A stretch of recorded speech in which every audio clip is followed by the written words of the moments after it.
नवीन शैक्षणिक धोरणानुसार महाराष्ट्रात हिंदीची सक्ती करण्यात आली आहे। दरम्यान यावरून राजकीय पक्षांमध्ये आरोप प्रत्यारोप सुरू झालेत। हिंदी सक्तीवरून मनसेने घेतलेल्या भूमिकेवर ठाकरेंच्या शिवसेनेकडून प्रश्नचिन्ह उपस्थित करण्यात आले। पाहूयात।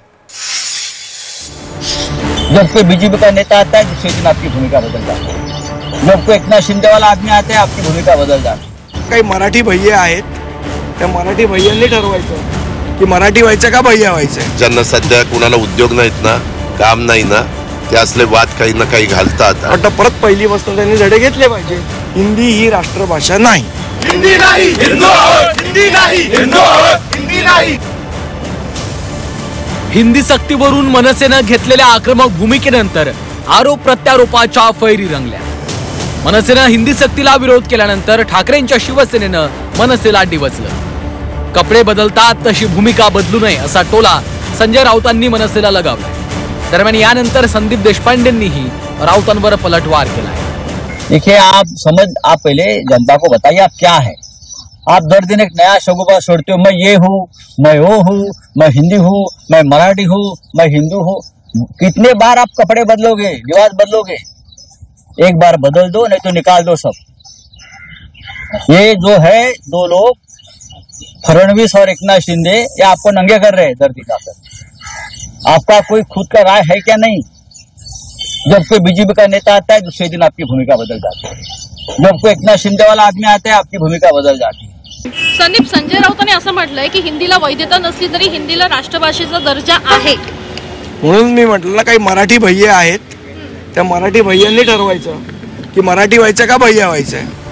हिंदी सक्तीच्या वादात अजित पवारांनी उडी घेत प्रतिक्रिया दिली। काहींना उद्योग नाही आहेत म्हणून असा वाद घालतात असा टोला अजित पवारांनी मनसेला लगावला, तर अजितदादांच्या टीकेवर मनसेने देखील प्रत्युत्तर दिलं।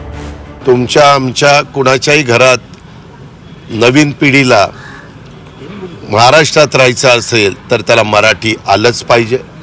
त्याचबरोबर भारतामध्ये अनेक राज्यांच्या मध्ये हिंदी पण चालतं। काही जण म्हणतात ती राष्ट्रभाषा आहे, पण त्याच्यावर वाद आहे। मला त्या वादात शिरायचं नाही।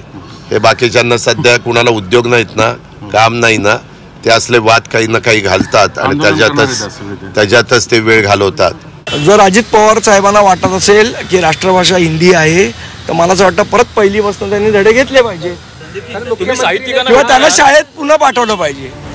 महाराष्ट्रात मराठी आलीच पाहिजे, तसंच हिंदी राष्ट्रभाषा असल्याचा शोध मंत्री चंद्रशेखर बावनकुळेंनी लावलाय। राष्ट्रभाषा असल्यानं हिंदी आली पाहिजे असं मत व्यक्त करत त्यांनी हिंदी सक्तीच्या निर्णयाचं स्वागत केलंय। हिंदी राष्ट्रभाषा आहे। हिंदी राष्ट्रभाषा असल्यामुळं हिंदी सुद्धा लोकांना आली पाहिजे।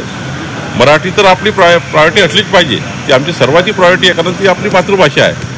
पण हिंदी सुद्धा राष्ट्रभाषा आहे, ती विद्यार्थ्यापासून पुढच्या येणाऱ्या पिढीला आली पाहिजे। याकरता जी काही नवीन शिक्षा नीती आहे त्यामध्ये आलेला अंतर्भाव अत्यंत महत्त्वाचा आहे। काही भारतीय जनता पक्षाचेही लोक बोलले की हिंदी राष्ट्रभाषा आहे। ज्या 22 भाषा आपल्या कॉन्स्टिट्यूशनने रिकॉग्नाइज केल्या त्या 22 भाषांपैकी एक भाषा हिंदी आहे। हिंदी ही राष्ट्रभाषा नाही। अगोदर मराठी सक्तीच्या मुद्द्यावरनं मनसेने घेतलेल्या भूमिकेवरून महाराष्ट्रात राजकारण तापलं होतं। आता मनसेने हिंदी सक्तीला विरोध केल्यानंतर सत्ताधारी हिंदीचं महत्त्व मनसेला पटवून देण्याचं काम करताय, तर दुसरीकडे ठाकरेंच्या शिवसेनेनं मनसेच्या भूमिकेवरच प्रश्न उपस्थित करत टोला लगावलाय। ब्युरो रिपोर्ट, झी 24 तास।